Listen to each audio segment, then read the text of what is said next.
Okay, I'm loving this week. The intro is glitchy. I'm gonna try it one more time. So hopefully, fingers crossed, it plays this time.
And welcome everyone to another exciting adventure on Riding Through the Unknown. I'm your host, Michael. And tonight's guest is a guest that I feel like is bringing a topic to light that we've kind of hinted around on this show. So I'm really excited to bring her on to share her insight and everything.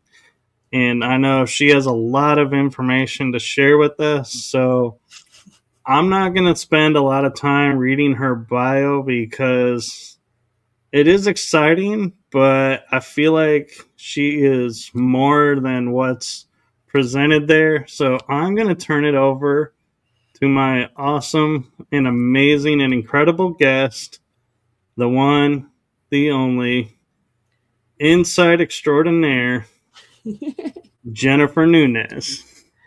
Thank you, Michael. That was an awesome introduction. And I got to say, I'm very impressed with your intro. That was really well done. So thank you for having me on your show. Yes, And thank you. And my cousin did my intro. it's really good. I like it. Yeah, it's an honor to be here.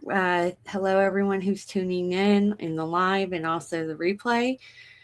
I will try to not spend too much on my bio, but you were correct in saying that I have a extensive knowledge in a lot of different areas. For anyone who is into human design, if you've ever looked into that, I'm a human design reader. I am a 5/1 emotional manifester. And the one line is the investigating and foundational setting line of the collective, pretty much. And so I love deep diving in multiple different topics in multiple different areas as well. So I'm definitely here to create an impact and also create something for the collective. That's what my mission here is. And so I spent a lot of time just as like everyone else, like, what is your purpose? And my spiritual team, my higher guidance has repeatedly shown me what mine is, and it's to help the collective really build a solid foundation. And so with that said, I am a serial entrepreneur. I own a couple of different businesses, but my main business is RISE Innerversity, which is an esoteric mystery school for spiritual entrepreneurs, light warriors, those who are here to really create a change in what's happening in the world. And it's like I was telling Michael, it's very synchronistic because I just released a 3-part training that I'm going to talk about on this podcast recently, and it is kind of tied into like what the world is discovering what's happening in the world, the truth about things coming to light. And, you know, I've always been very drawn to the esoteric. Um, I have a background of, we can dive into topics like super soldiers or along that line. And I believe that I was in a project at a young age, and my handler, who I call, was very drawn into the esoteric. He's the one that introduced me to that world. So some of the teachings that I'm going to be talking about on this podcast did maybe stem from that, but I think it is important that we talk about how manifestation happens and how we can kind of take our sovereignty back and our power back based on that. So I'll get into that topic here in a moment, but I'm headmistress of RISE Innerversity. That is an esoteric school. Scholē, actually, not school. Scholē is the Greek term for leisure learning.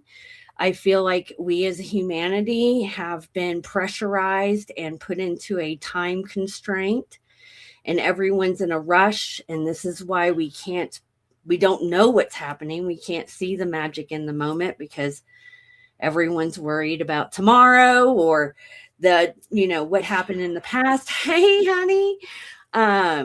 So with that said, I want to bring back that slowing down, not being in a rush, and taking time to absorb information, because there is a lot.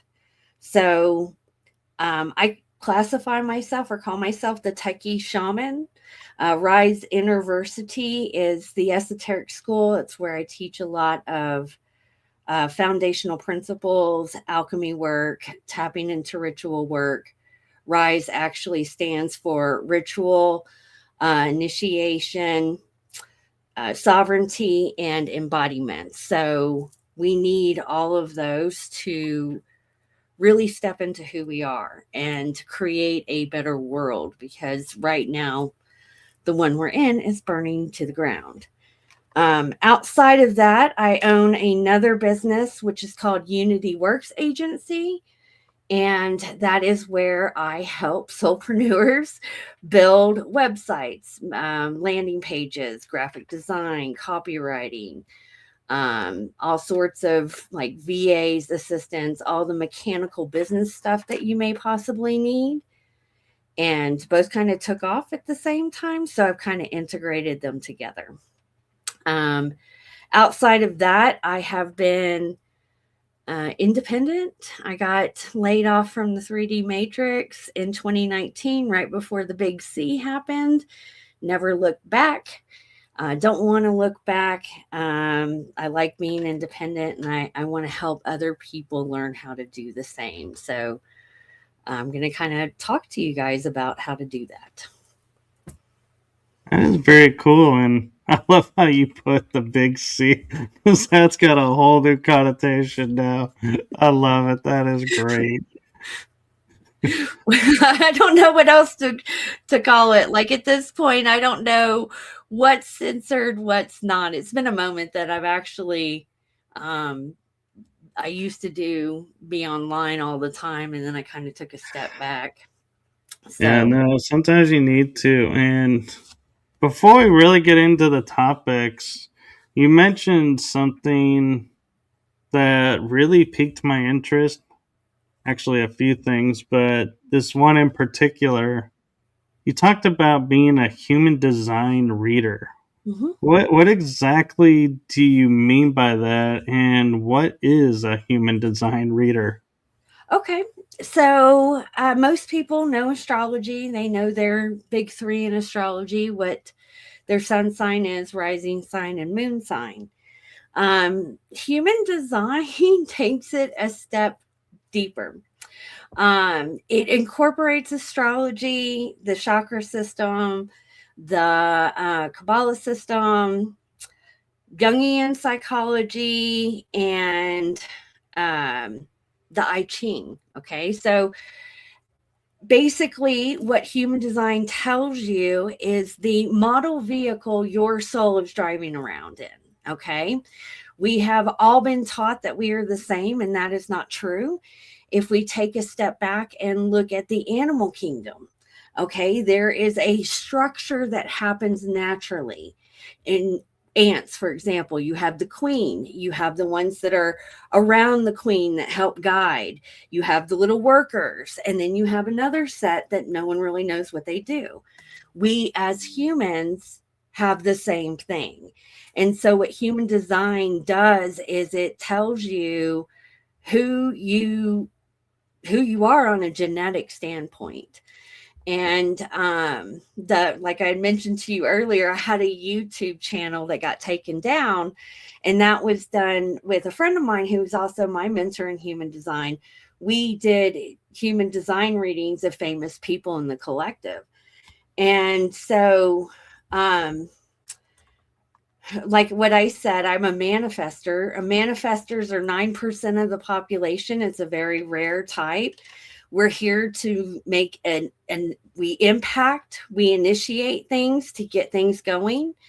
And there's 4 different types when it comes to human design. So you have manifestors, you have generators and manifesting generators. There's still a generator, reflectors, and projectors. And so it's just kind of finding out what your type is. It'll tell you how to navigate through life in a better way. It tells you all sorts of things, how you to digest, how you need to sleep. It answers the questions that you internally ask yourself of, why do I do that? I'll give an example with me. Sometimes when you're communicating with someone, you may be oversharing, over talking, and you're asking yourself, why the hell can I not shut up right now? But it just keeps flowing out. Well, human design, if we look at it, will tell you that. It's pretty amazing. I'll have to send you some information, but I incorporated a lot. I study astrology and I study human design. And so I incorporated a lot into my teachings of, just bringing the awareness that this is another tool that you can utilize to help you navigate your life better. But again, it's very complex to a point, but there's a lot of information. And the best way to witness it is in the moment. So there are things that I will do and I'm like, okay, I can see that's a human design thing. And again, it goes back to your genetics.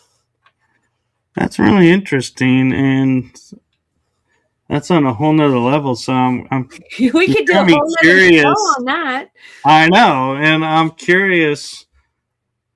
I have a twofold question for you. One part of it is, what was the aha moment where you got the spark that said, oh, if we combine all of this, look at what we can truly see now about each other? And the second part of it is, mentioning the super soldier programs and stuff.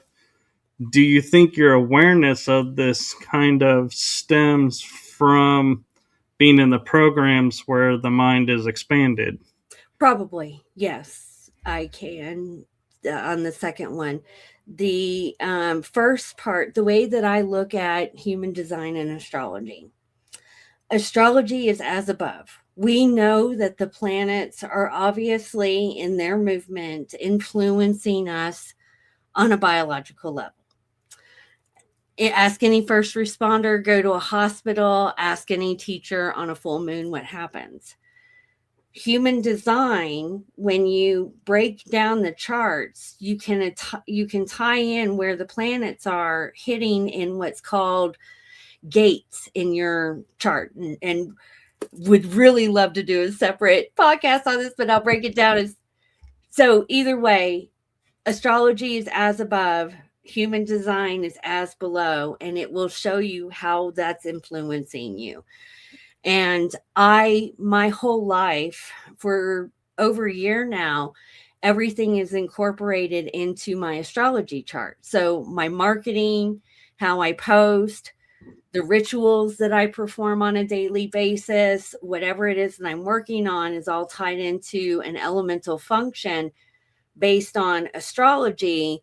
And I tie that into my human design.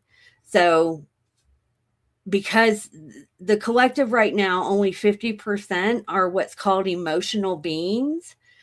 I have an emotional authority, which means I experience emotional waves. The past couple of days, since things have been released and stuff has come up to the surface, I have woken up funky.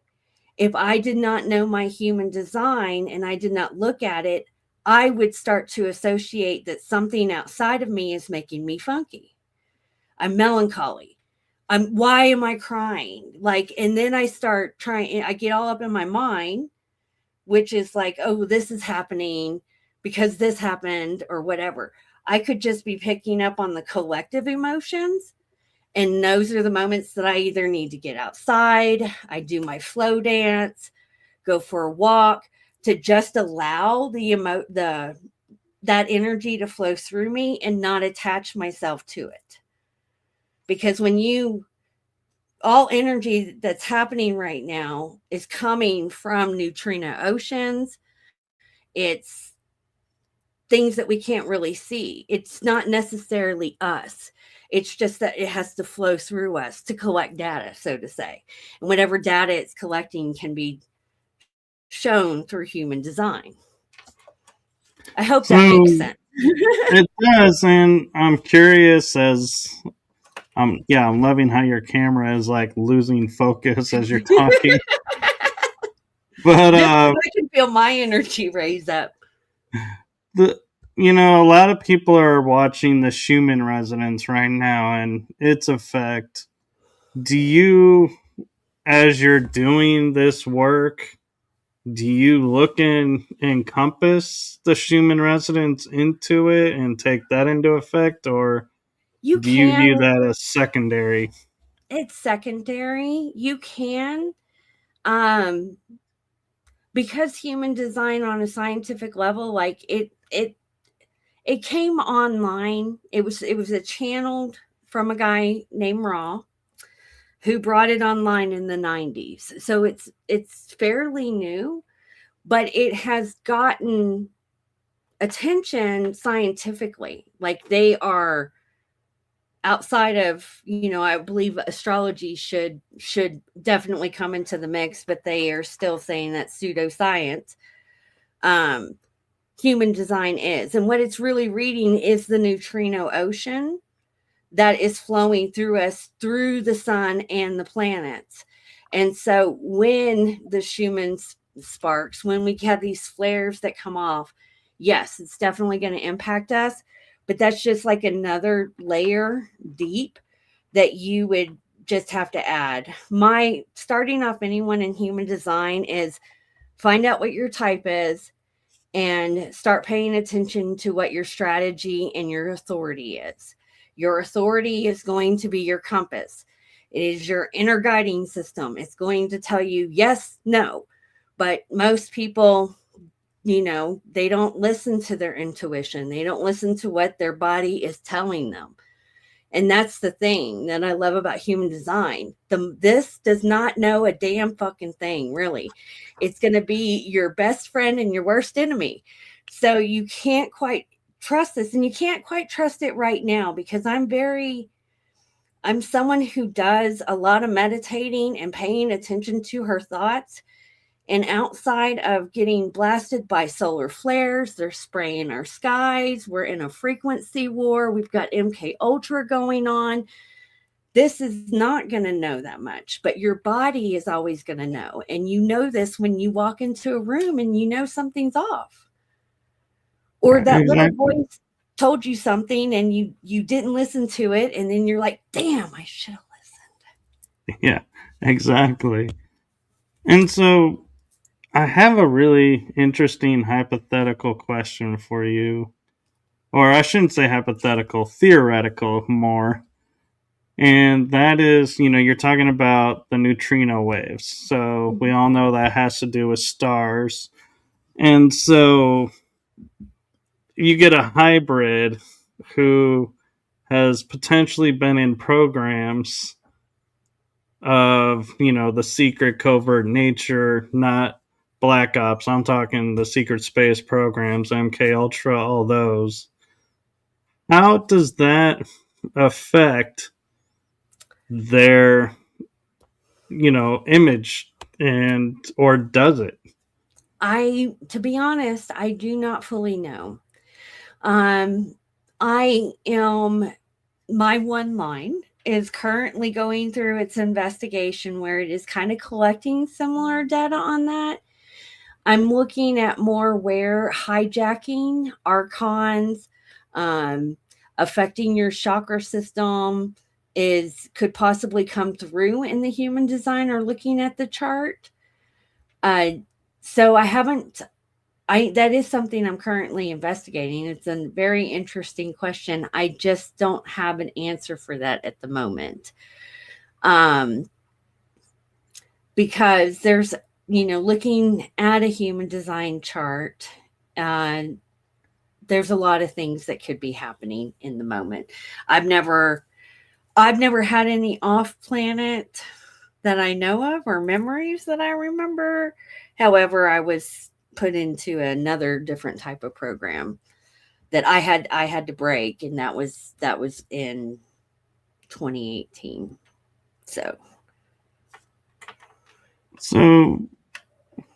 Following the human design aspect and everything, is that where you kind of got clued into the three forms of magic and how people get stuck around that, or how yeah. did that get started?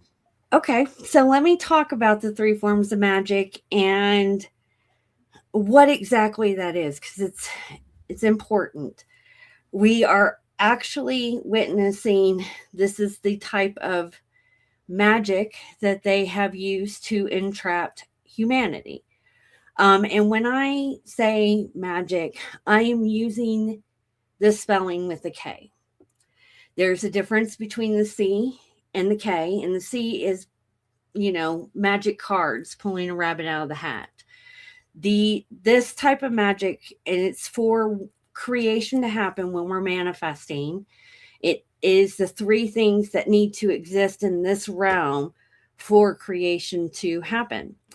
If for anyone who does not know how manifestation happens, it is when a thought comes in, you're thinking about things, you are impressing that thought with visualization and emotion into your subconscious, and you are speaking it into existence. Now, when it comes into existence, or having it come into existence, there are so many different universal laws at play that you need to keep in mind. If you don't know what the universal laws are, you can Google search them or go read the Kabbalion. It's a really good book to start with. So the three forms of magic you need, which are white magic, which is always going to be your intention. That is the one thing that everyone knows when they're manifesting. They're always putting down their intention. But the other two you need as well, and this is why they use it, and that is the black magic and the red magic, which is, some people call blood magic or the sacrifice magic.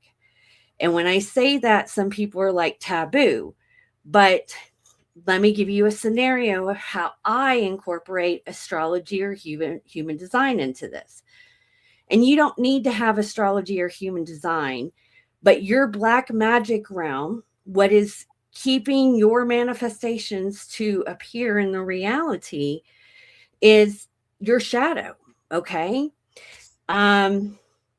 If you are wanting to, let's say, let me give an example. Money. People want to manifest money. And a lot of times their intention, I see a lot, is we're going to manifest $1 million. But you grew up in a poverty mindset. Your bank account is showing $5 right now.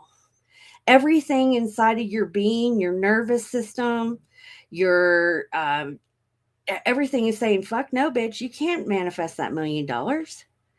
But you're not going to face that. You're not going to look in that black magic, that shadow realm of what is actually keeping you stuck. And everyone has trauma, everyone has shadow, everyone has limiting beliefs, imposter syndrome, whatever it is. That is the biggest realm that you need to look at.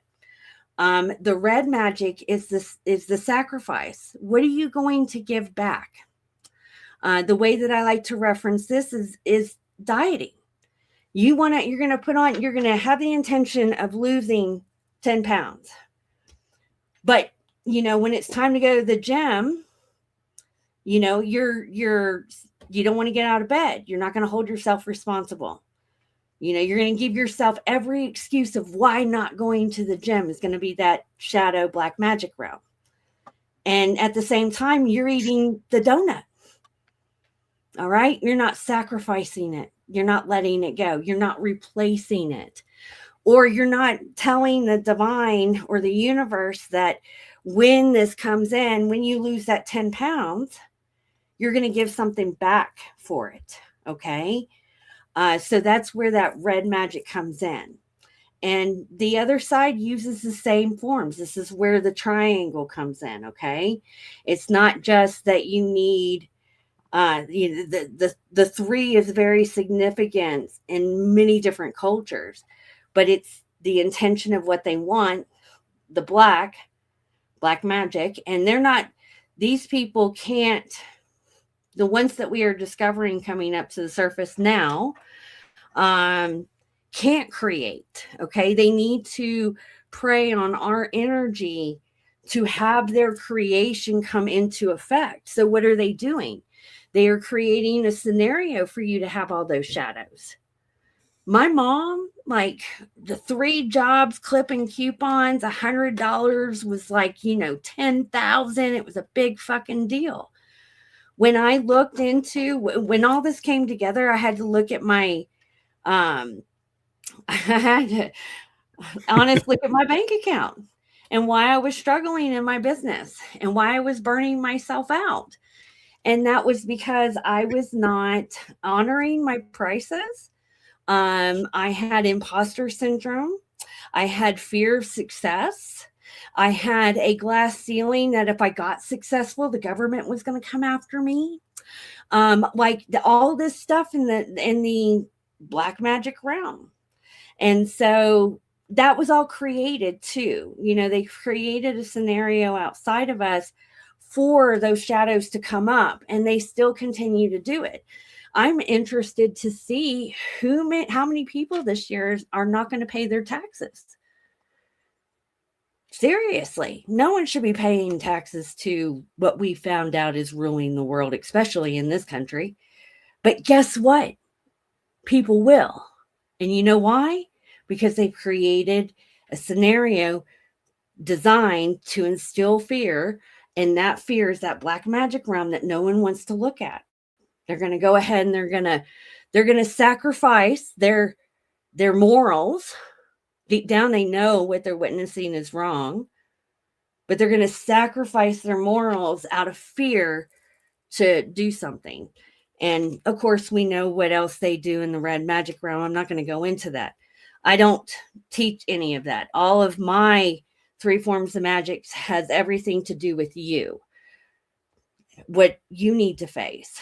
And how I implement this in my life is RISE Innerversity.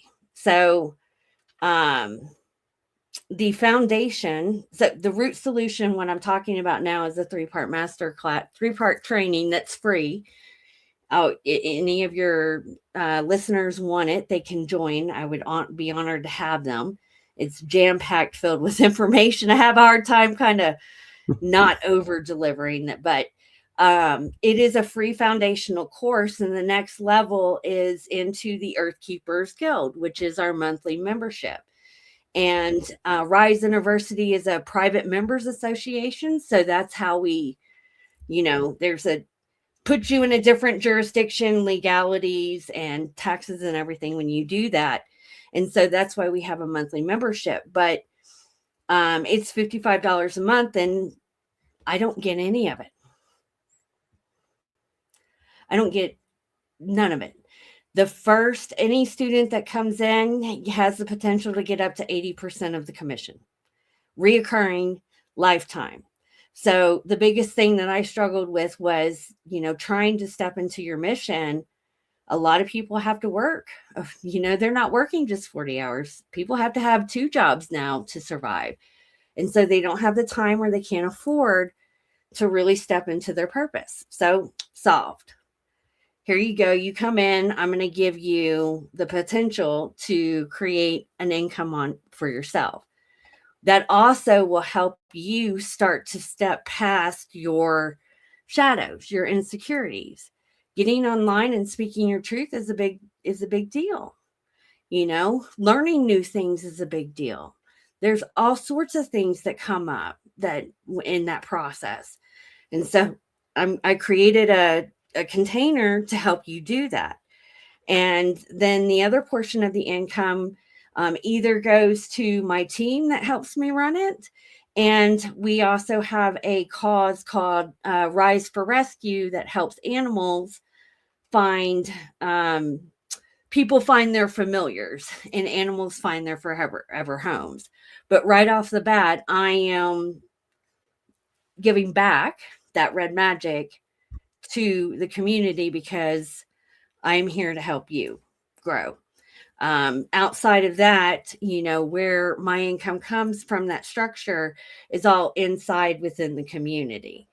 And when I embraced that in my business, a lot of things shifted. So like doors started opening up, people just started coming in, and I can see the divine coming in and, supporting me in that aspect. And I get a sense of, because I grew up with choosing the metaphysical path instead of dogmatic path. As I'm hearing you describe the 3 different paths, it's like the first part is the self, which that's the same for everything. But the second part, as what you're calling the black magic, is what we would call shadow work. It is shadow work. And then the red magic is what we would call the exchange, the energy exchange. Mm-hmm. And so I always find it interesting how everybody thinks everything is so divided, but then when you sit down and you look at stuff and you go, wait a minute, this is sounding really familiar, really taking it in and going, wait, they're talking about this. Okay, so this isn't so different. I can work with that. I can get behind that, because I feel like a lot of people, when you say, oh, black magic, they're like, their first thought is, okay, this is curses. This is exactly dark side. And it's like, I'm supposed to be doing the light, so I'm not touching dark magic, so I'm not going to do this. But even that needs to be embraced, because there are a lot of light warriors, light workers out there that you can't talk about these things. And you need to. Yeah. I've kind of taken the opinion of, for so long we lived in the world where we were either this or this. There was no balance between the two. And I started thinking about, how do you get balanced? And I had this vision like pop in my head of the shadow. The shadow is our true balance. Mm-hmm. And when I was like thinking about it, I was like, the shadow can't be balanced. And I was like, wait a minute. The shadow side lives in the dark, but we can see it because it has enough light to offset it from the darkness.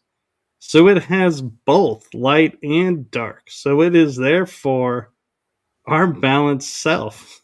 Mm-hmm.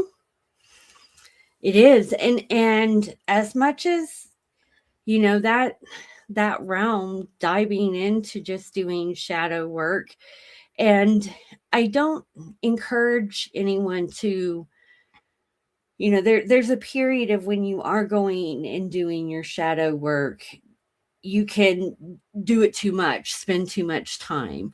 I think a lot of our core missions outside of, like, stepping into a purpose, building something online or whatever, our main purpose is to heal.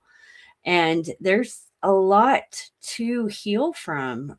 And, it's not by our own creation, but how we react to it is. That is what we are responsible for.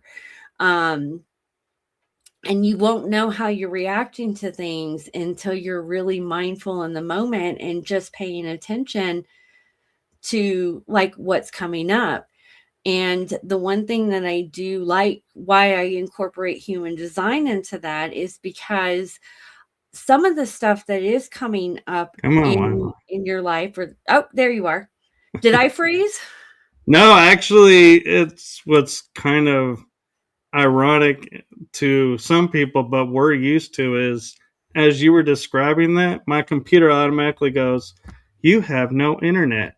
And so I had to reconnect the modem. But I was like, yeah, somebody doesn't want this coming out. Well, it's the shadow realm. um it's where you're going to have the majority of your transformation, and it's it's important that we take a deeper look at it. I'm just My point in what I was saying earlier is that, it's not all you either. There are some things that I have uncovered in my human design where I am like, oh, that's just a genetic thing. you know our genes react to things in a specific way, and going back to universal law, there is a duality. If anyone who studied the I Ching, it's amazing, because to have one side of the spectrum, you have to have the other. And when you are looking in the shadow realm, as soon as you shed a light on something, it's a little bit different. It doesn't mean that you may react, or, when a scenario comes up in your life, you're not going to immediately change now that you saw it, but it's going to be easier for you to recognize when it does come into play. And I see a lot of people out there with manifestation courses and working with the law of attraction. And I did too. And I think they're really great trainings. But if you're not aware of what your shadows are, where you're cock blocking yourself, you're going to keep getting frustrated or angry or whatever and say, this doesn't work. Well, I did that for years. You actually have given me a possible insight into something that I've thought I understood and had a good grasp on, and that is the concept of the dark night of the soul. I viewed it as and started understanding it as your shadow side is saying, hey, you need to look at this. We can't go forward until you face this. And since you're resisting it so much, we're going to force you to do it because this is for your better good. And that's why it's so like everyone is so resistant to it. But in hearing you talking about that, and admittedly, I missed some. So if I copy something about it, it's I just didn't hear it, and so I apologize if I repeat. But I'm starting to think too that it's as you were saying, the shadow side is going deeper and being designed. Could the dark night be we're going too much into the shadow? We're going too overwhelming ourselves because we're trying to get through it quick and going, oh, I can knock this, and this shadow out. And the shadow side goes, whoa, you need to take this one at a time. You can't do all three at once. And since you did, we're going to dark night you. I have an example of that. And this is why I say we need to just be mindful when we're going through that realm. I have Saturn in Virgo in the 8th house. Okay. So massive, massive perfectionism to the point that I can get perfectionism and routine about how I'm doing my shadow work. Very rigid. I have a mentor that did a video about what perfectionism is. And really, and when I heard it, I was like, oh my God, I'm using a shadow to overshadow my shadow work. And what perfectionism is somewhere along the line in our journey, when we were younger, we went to just go do something. It could be a drawing, it could be playing, and an adult or someone older than us came in and said, "You're not doing it right. It needs to be done this way," which then kills creation. Okay. And that is the divine. The divine energy is creation in itself, that you can see it through children.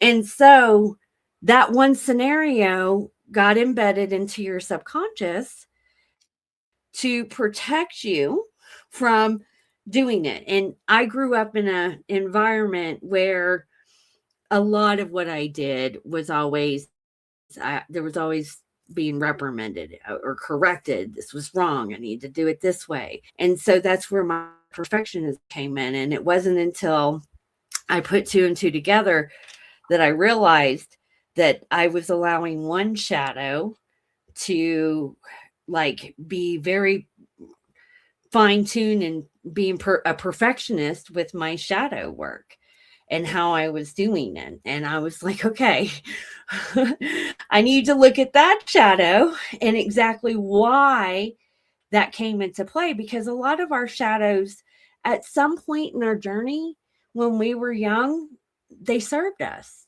They were protecting us from something that was happening. It was a defense mechanism, and it doesn't mean that it serves you anymore. And it's just as soon as you address it and you work through it, then we can transmute it and go on to the next thing. This is why I incorporate ritual work in and go through meditations, working with the subconscious and allowing the energy to help me release it. So I'm not getting trapped into solely focusing on that, doing the shadow work. But it is important that we do the shadow work, or just be mindful of what exactly is coming up, how we're feeling, and what is our safety mechanisms. Okay. This is where you get into learning about your nervous system. What are your responses? Is it fight, flight, freeze, or fawn?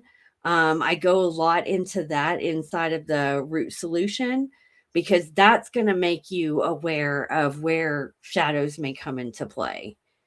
It's a lot of work, and it's not anything that you're going to tackle overnight. I think this is a lifelong journey, but just by, me approaching this, I've been able to change my manifestations. My clients have been able to change their manifestations.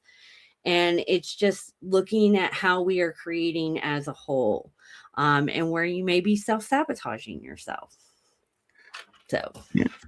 And what's interesting is you kind of caught my attention when you said the fawn mode. I was like, what exactly is the fawn mode? people pleasing. Oh, okay. I I had was that. like, okay. I had never heard it referred to as a fawn mode. And so I'm trying to picture this little fawn trying to jump or something. I'm like, Well, okay. it's where you will go above and beyond to walk on eggshells. So that's what I learned with my handler, my abuser. And majority of my relationships were narcissistic, just nasty reptilian men. And so I would do things to keep the peace, become a people pleaser, walk on eggshells. Oh, I'm guilty of that. and all sorts of different forms. Like I thought it wasn't until I got, my last relationship ended years ago, and I was like, I'm just going to date myself for a while to get to know me. And before, in relationships, I was one that was always, cooked everything, Susie homemaker, the house was immaculate, I was always in the kitchen. And when I was single for a while, I realized that I don't like to do that. The only reason I was doing that was because that is what kept the peace. And because I was a perfectionism, it was always overboard and I burnt myself out doing it. But I thought that that was my identity for the longest time. And it wasn't until I was single and I really started digging into that realm, I was like, no, I was only doing that because that's what was kept the peace in the house. That's what I didn't have to argue or whatever chaotic stuff was going on. But again, I also grew up in a family where the women did that. It was always catering to the men and feeding, Southern families. So everything's about eating. Well, and I hate to say it, but I think the TV of the 50s, I think that was MK Ultra to its maximum because Yes. it ingrained the male role and female role, and no one's been able to shift out of that really because everyone's like, oh no, I'm the woman. I'm supposed to be at home doing this. And I'm like, says who? And it's like, people are shocked when you go against that grain. And it's like, yeah, no, nobody says you have to do that. And it's like, yeah, and it makes me, question, when we think some of this is new and coming, to light new, that how much we saw growing up really imprinted on us and didn't imprint on us the truth of what was going on in the world. It imprinted the illusion. Yes, and a lot of us right now, I've had so many conversations with people behind the scenes, and mind you, I I had a divine experience in 2018.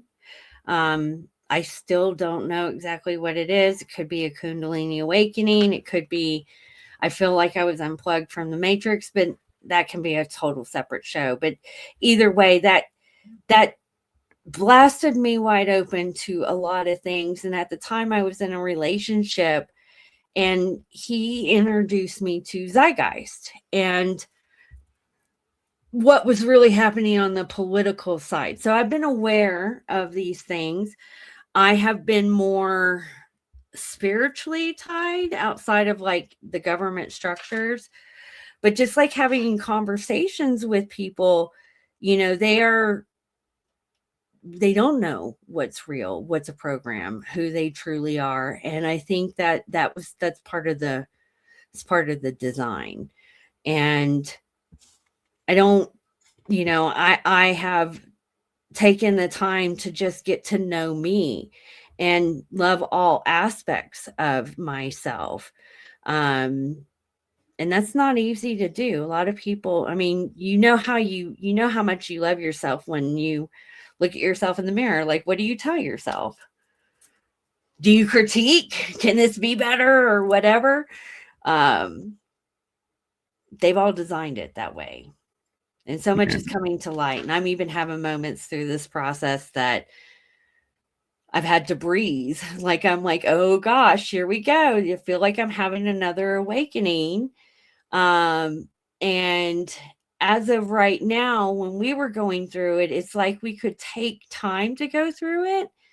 And now everything is in your face. Yeah. And I don't know your stance on what's happened recently, but a lot of things I've been listening to and kind of resonating with is everybody was concerned when the 3-eye atlas came by, and they were like, oh, we're either going to be attacked or what is its real mission here? Everybody was like focused on it. But the one thing that I don't think anyone really noticed, but a few people that I was watching, was we shifted when it arrived. Our awareness shifted. Our time shifted.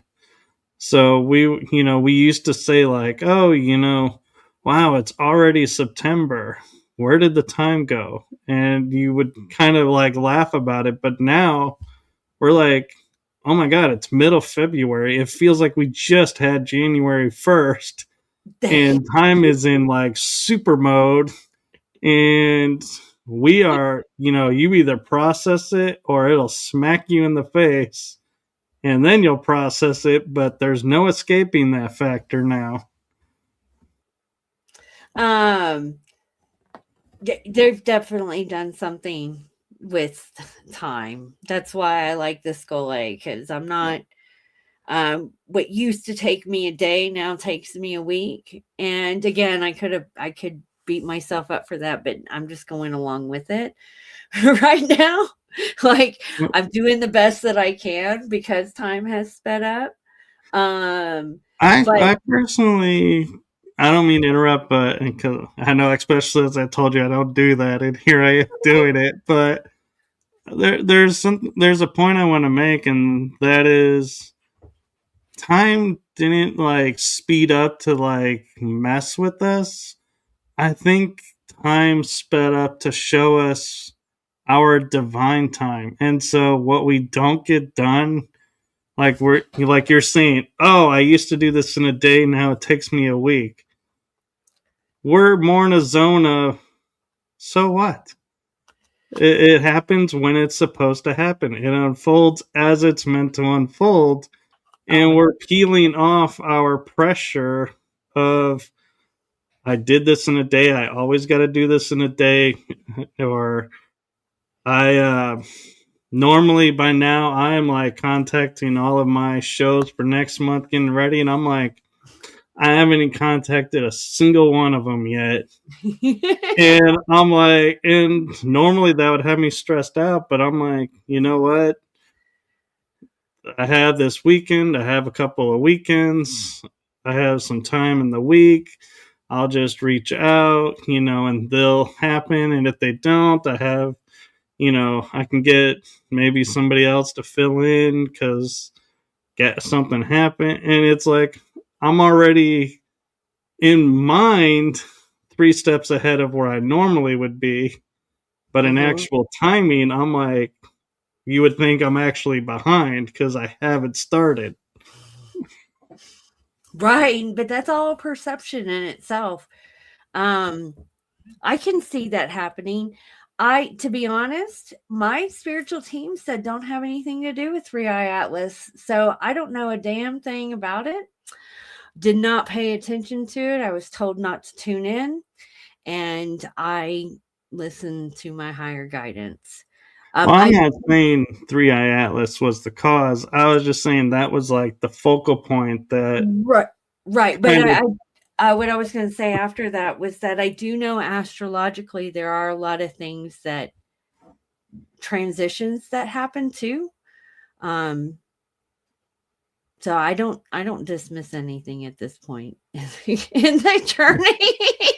Well, and what's interesting is, like, astrologically, according to the Chinese New Year, we're going into the year of the horse. But this year is not just any horse, it's the fire horse. And it's like, I started thinking to myself, what is like, why, I don't, I get, that there's different energies and everything. And so they're accounting for that. But I'm like, why can't it just be the year of the horse? Why has it got to be a fire horse? And why, and then I found myself going, it's really cool that I'm not just the horse this year, that I'm the fire horse this year. And it's like, I get both sides, and it's like, it's so funny because I'm like, yeah, I get that this year is going to be different, but yet it's still a year. Yes. Well, it does play a part. I'm very good at pattern recognition, and they use numerology a lot. So it is a 1 year, and it is a fire horse year. Horse. I say horse too. Um, so lots of changes have happened with those two scenarios. I like seeing repeat things. So it'll be interesting. I think everything's aligning up perfectly.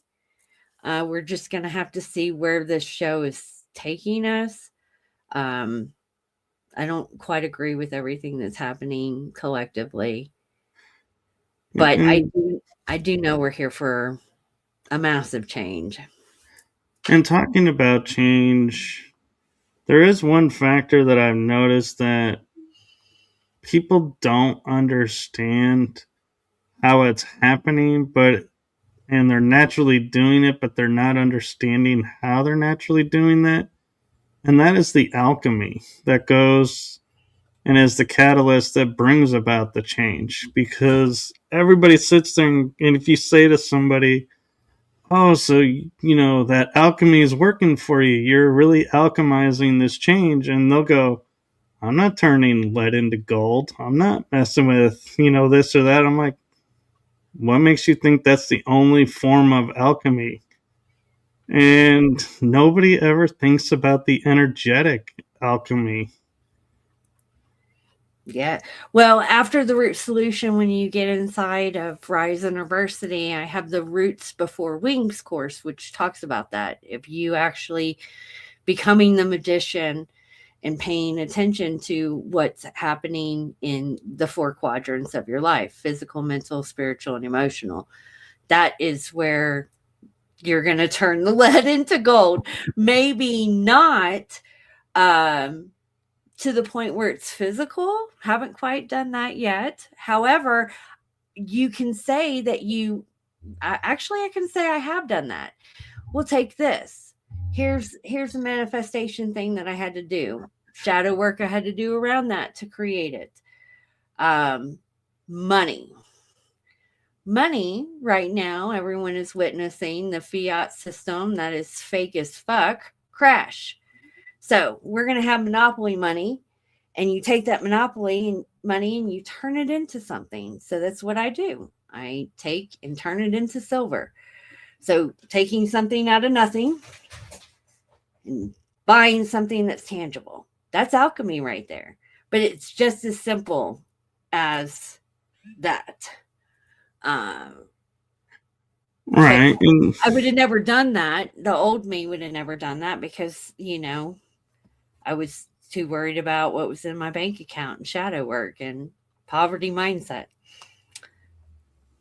right. And I'm curious too, as with alchemy, there's this one form of alchemy that I've noticed everybody gets around and always focuses on the dark connotation around it, and that is the philosopher's stone.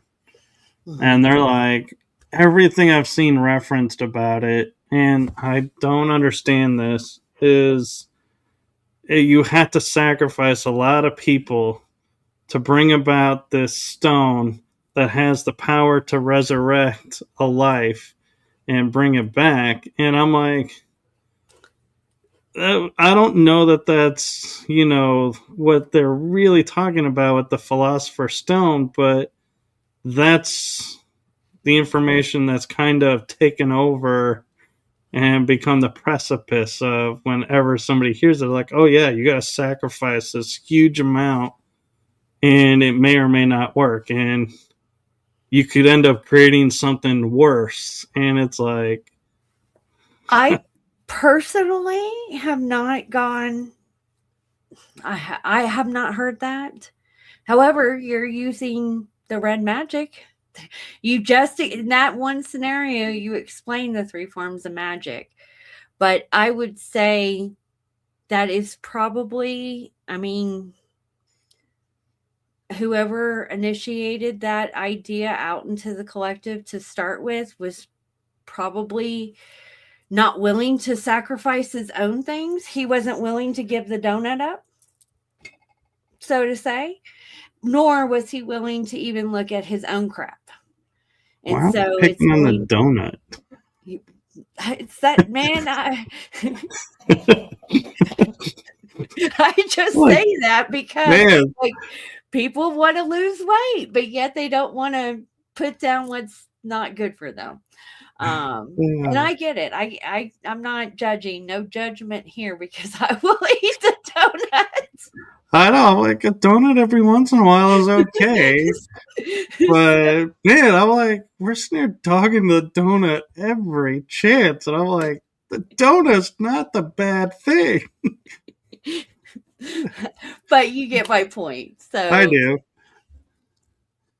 um, And since we're in this laughter moment, I'll point out we are at the hour. And so I know you got to be up early and you got a lot going on. Do you need to go or do you have time no, for I a don't few more? particularly need to go. Like, if anyone has any questions or you want to ask any more questions, I can stay on for a couple more minutes.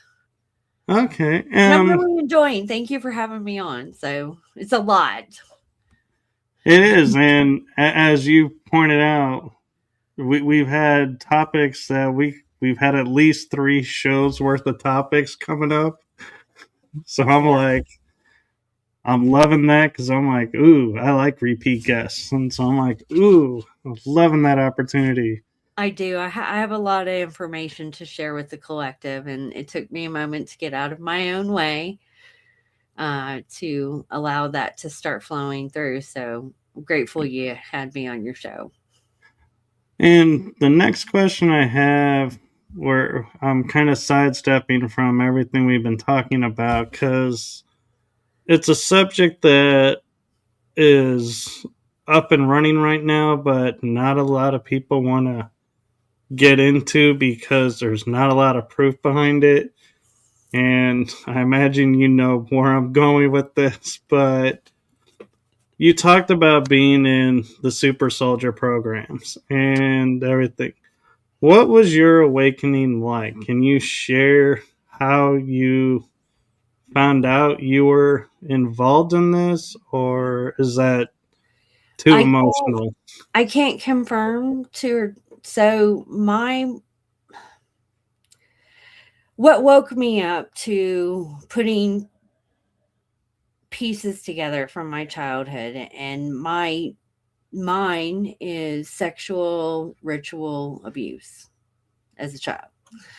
The only memories that I have, like my first awakening to it, was when I had another traumatic event happen to me back in 2012 that unlocked memories of it was my stepfather was my handler, had done things to me. And really at that time, the only thing I remember was being in a dark room with a VHS recorder and the red light flashing. So you can only imagine what was transpiring. Um, so 2018, I had a divine experience that landed me in the hospital, a psych ward actually, because I thought that my house was bugged. And people were following me, and I saw the Hat Man, like all sorts of just like crazy shit was coming online. And so at the time after I had that awakening, it literally was like someone unplugged me and I could see reality for what it was. And of course, mind you, my background too had a lot to do with the alcoholism and addiction. So like all of it mixture together, just I had to do something. But I had an internal voice the whole time tell me, you're not crazy. Just go through this, get calibrated, everything will be fine. And that's what really got me sober too, was that experience. But because the experience that I was going through, and that there was an internal voice that I know is creator source energy, and my higher spiritual team that was talking to me, it led me down the path to research things like walk-ins and research things like programs, MK Ultra, Super Soldier. My stepfather and also members of my family have very high ties to government agencies. And not just me, but other members in my family had other similar kind of off the wall experiences. And so that's kind of like I mentioned earlier, I have two businesses.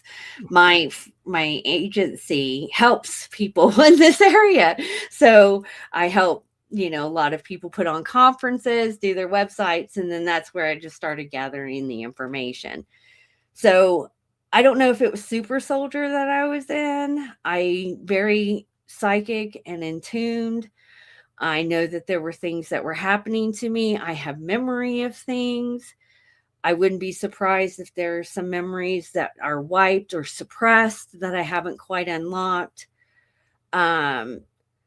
But this is why I am very, very passionate about the information that's coming up to the surface, and why, like, the past couple of days, people have been reaching out like, you are just talking about, why can't people see this? Because it exists.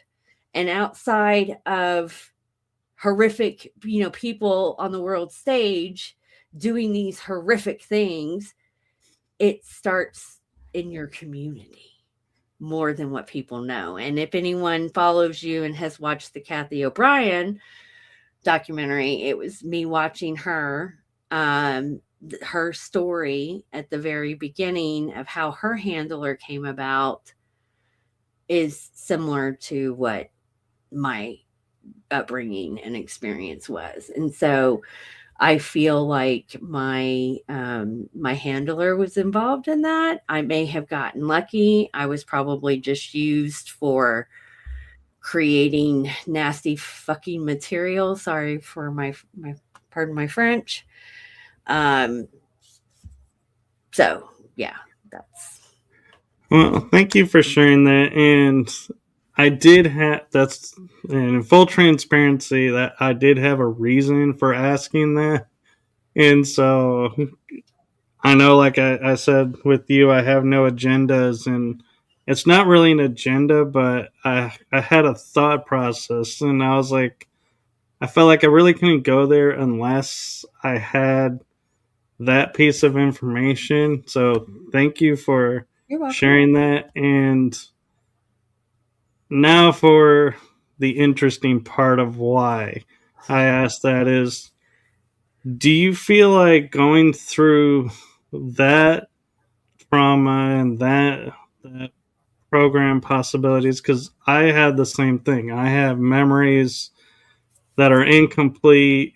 I had the feeling I was there through it, but I can't like snap my fingers and go, yes, I was this, I was this. So I'm kind of in the same boat. It's not all there, but where I'm going with it is, do you think this and your work in the human design and your Innerversity and your other business was all done to help you bridge the metaphysical and practical and all the worlds into a vision that everyone can understand and maybe visualize easier because the frame of reference is there? You can relate to more people.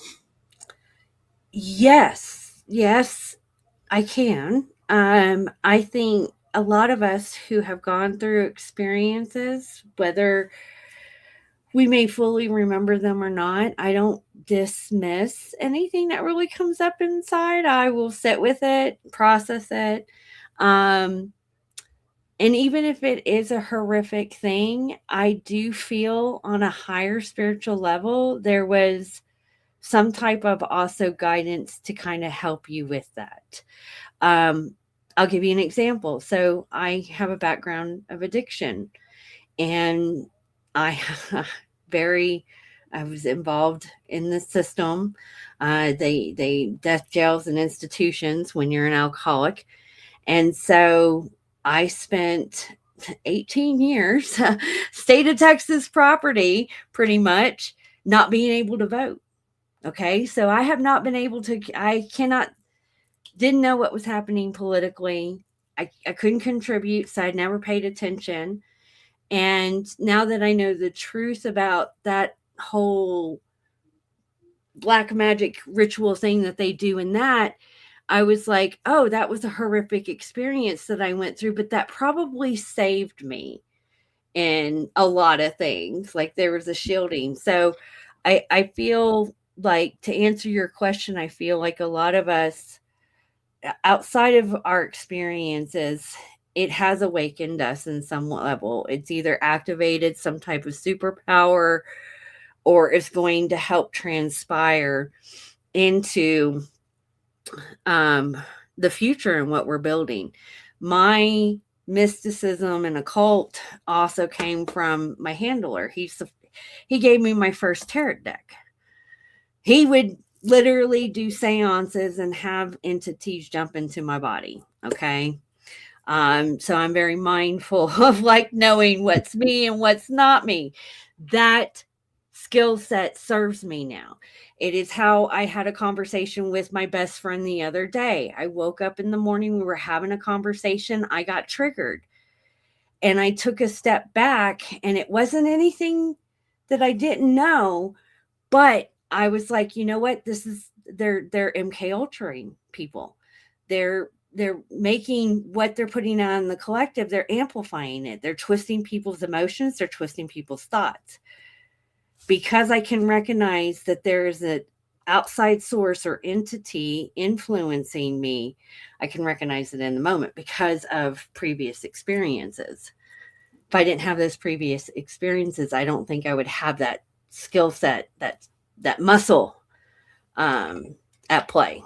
So it's kind of You know taking what? what they've done to us and using it against them. And what's interesting is, I think it was last year or the year before, I stopped pursuing trying to know what I had done, and instead started focusing on what's the positives because I had done that. And I then started to branch out to the people who I knew in there and trusted in it, and said, hey, we can you come on my show, and we've shared your story, but do you mind sharing any positivity that came from it? And a lot of them were like, I don't know if there was any positivity that came from it. And I was like, that's fine. Not everybody may have had it. And some were like, well, does this count as positivity? And I was like, well, yeah. And they're like, okay, yeah, let's talk about that. And so it's kind of interesting that I notice when you get in the program communities, everybody gets so focused on, this is what was done to me, this is what I'm a part of, and this is my story, but there's no after effect. And Amen. I Sorry. feel like now, with the awareness that I have, it's like I'm watching the never ending story Yes. where they're being destroyed by the nothing because they can't give a name to the positive side and see the imagination return and going, oh, this is what's positive and come of it. And don't get me wrong, I respect everyone where they're at, and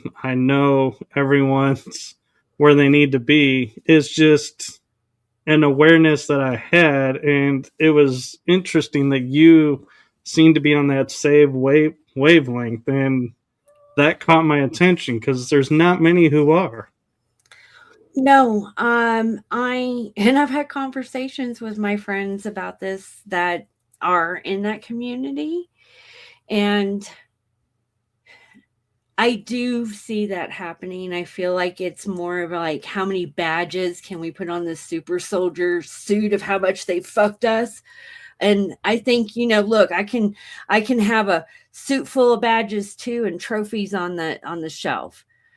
The point is, they fucked us. And I'm not going to dismiss your trauma or trump mine over yours. We need to address it. But at the same time, we need to start offering solutions. Humanity needs solutions right now. And I feel like a lot of us, and I know in my case here, I am here to help humanity. That is why I structured my business the way that it is to help the next person to get to their, where they need to be. And that's just a small portion of the pie. I think a lot of us are going to have to step into that higher position pretty shortly now that things are coming up to the surface, because we're here to help the collective. And I see a lot of people still getting stuck in that. It's that shadow realm. Yeah. It's but we do need more solutions.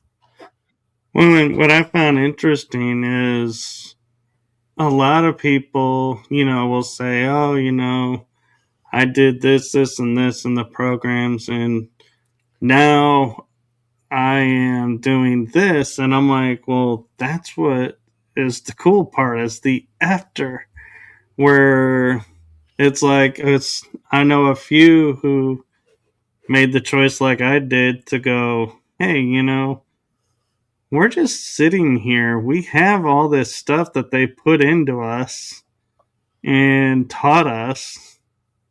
Why can't we use it and do something for ourselves? And it wasn't like I didn't have the feeling like I needed to redeem myself for stuff that had been done.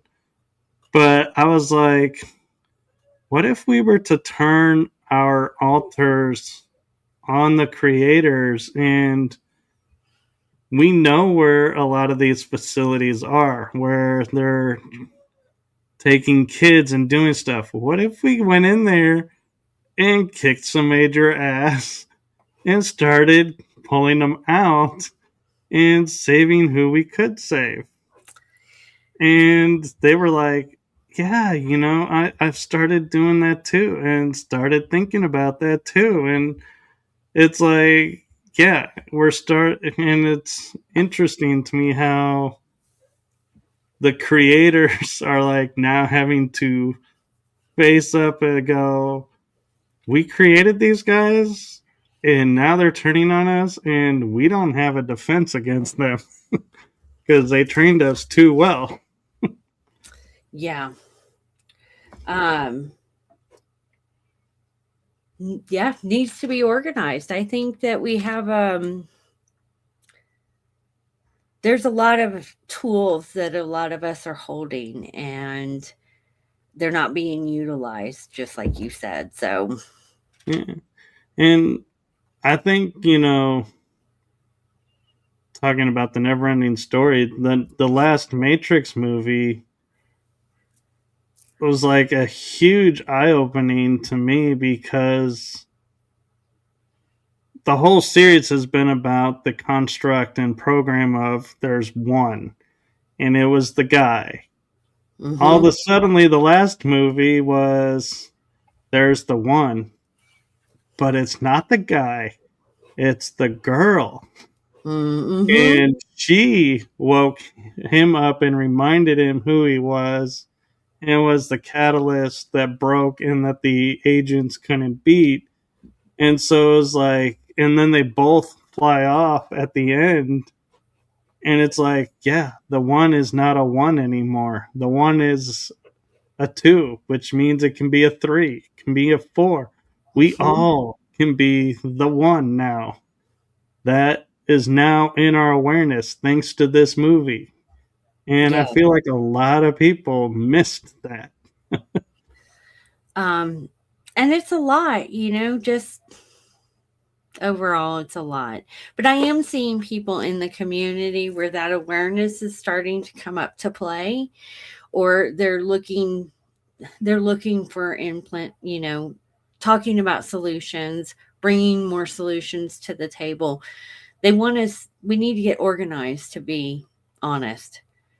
They want us disorganized. And I think even if you have suppressed memories come up, or whatever trauma that you endured outside of you getting on a stage or a podcast and talking about that, it's a whole nother different level to actually step into that and embody it. Yeah, it is. That's a different thing. That's a different conversation for a lot Yeah, of people. because that's opening a box that, as people will say, I'm not going to do that because, I'm putting this on me.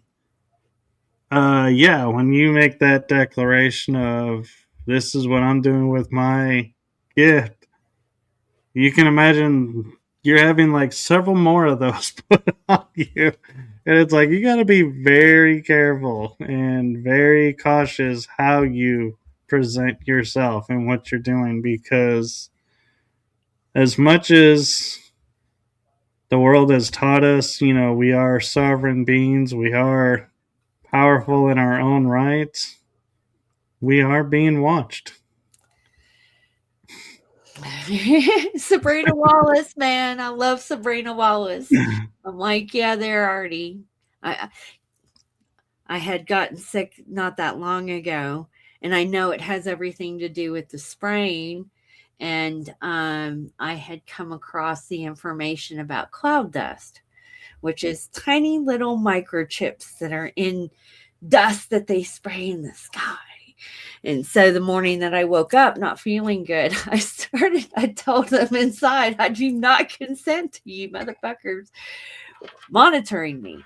And I think outside of, what we can do, it is continually reminding them of that.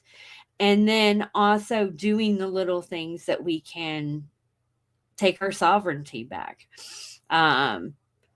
Because that's what they don't like at the end of the day. And that, again, is just going back through our thoughts, our mind, our emotions, how we are reacting to things, and what are we going to do about the situation at hand? Because when things come to light, that's, especially here in the United States, that's like 98% of people who are ruling just the United States. And I had the thought of this: if they are public servants, why have we not fired them? Yeah. Like, why are we waiting for them to do something? They work for us. And that is the illusion that needs to be smashed too. Like, these people work for us ultimately. I mean, I can't say anything. I've exited the system. I don't vote or anything like that. I don't contribute to any of these people, but that's just an example of little things that you can do. Oh, but you contribute through energy. You don't have to vote. That's not the only way to contribute. Right. Your quote value is in now thoughts and awarenesses and energy, where that's equal to being able to cast a vote, or but what I find interesting, and I know we're getting close to the end of the show, so I'm gonna wrap it up with this, is they don't really talk about when America was quote founded. It was a tiny amount of people who overthrew an empire, if you think about it in that way.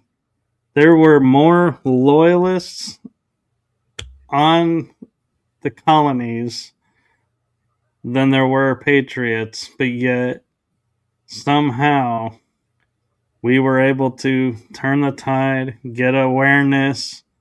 Other, friends came and said, yes, we'll support this. And then all of a sudden, we proved ourselves, and they were like, yeah, we'll back you. And we toppled an empire, so to speak. Yeah, Well, you got pissed off that they they raised don't, taxes on tea. yeah, they don't want us to remember that, because it shows we don't need mass consciousness behind us. A few can do it. And so, like you're saying, that's why they want to keep us divided and separate, is because you get a small handful together, and a lot of great magic can come from that they can't stop. One of my favorite things to do is deep dive in history and all history, like what they tell us, alternative, and there's a common theme that I see regardless of the time period. One, they fear us being united. Okay, that is one of their biggest fears. And when we do unite, there's massive change that happens. And if we don't unite, then it's the other thing that I witness. It's always the little people that get fucked. We're the ones that get trapped in whatever war that they want to start. Um, whatever it is, it's always the little people. And so I am here to help the people in any which way I can that's at my capacity. And so that we can create big change, because again, like what's coming up to the surface is just a small piece of the pie, and it's serious. And I think that outside of everyone, stepping into a leadership role, it's gonna become more and more apparent. Um, but that's what we came here for Right. at the end of the day. And with the few minutes that are left, how about we spend it with you sharing how can people find RISE Innerversity, and also find the Unity Works agency? So, I think you shared my links I in did. on the description, but you guys can go to RISE, RISE Inner, INNERVERSITY.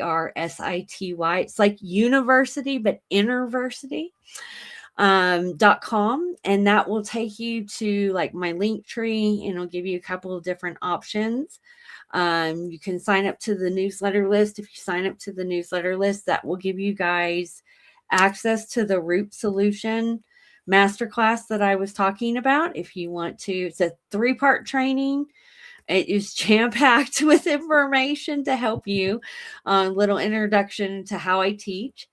Outside of that, it's RISE Innerversity all across every platform out there. I'm more active on Jennifer Nunez and UNEZ Facebook page, my personal page. I'm more active on that one on Facebook, but overall, you guys can find me just by searching RISE Innerversity. I do have a YouTube channel. I have a podcast on Spotify. I'm trying to think. I was all over the place at the very beginning. So I've got writings if you guys want to dive into that. Unity Works Agency. I am currently redesigning the website. To be honest, I've never really had a social media platform for that, even though I deal with it. It's all been done by referral only.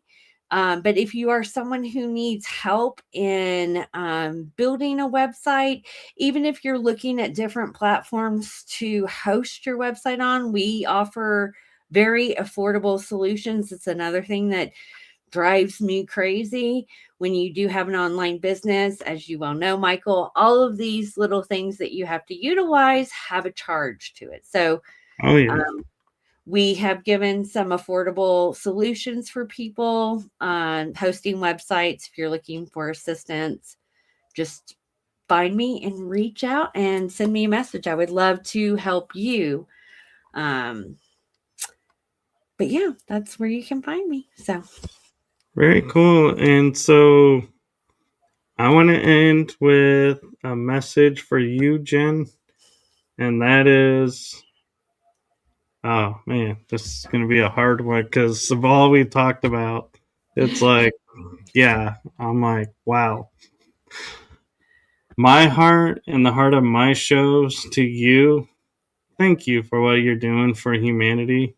It's seen, felt, heard, and appreciated.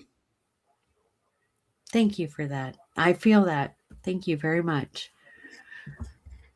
It's an honor. So I know it's not easy, and thank you for doing everything that you're doing. It's much needed. Yes, thank you. And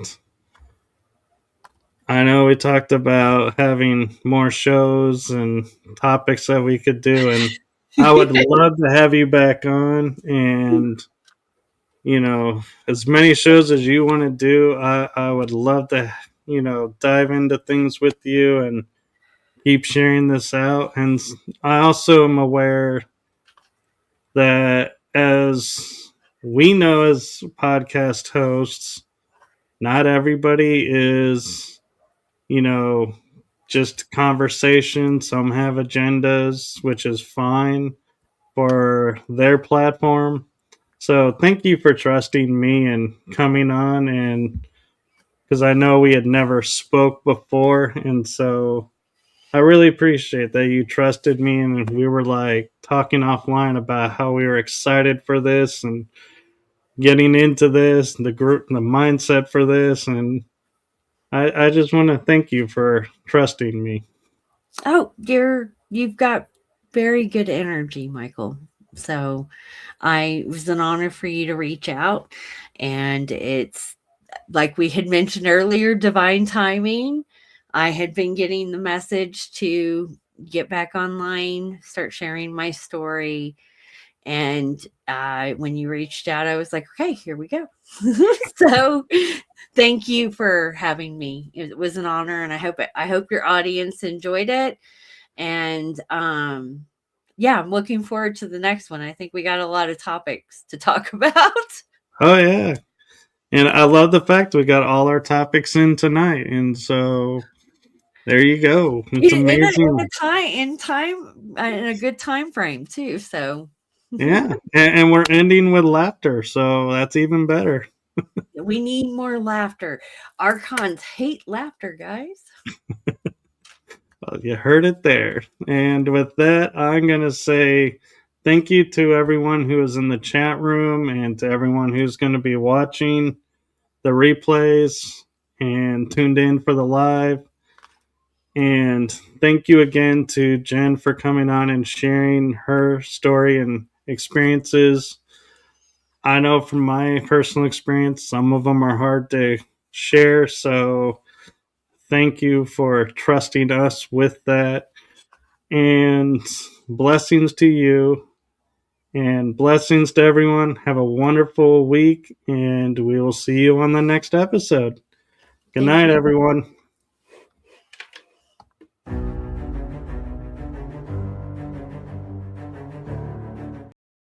Oh, I'm loving social media right now. I'm like, why is the outro not kicking in? We're going to try it again. This is the first time I've had the intro and outro glitch.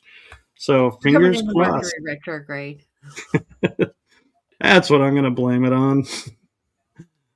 All right, so here we go. We're going to try the outro again and have a wonderful night, everyone. Keep the laughter.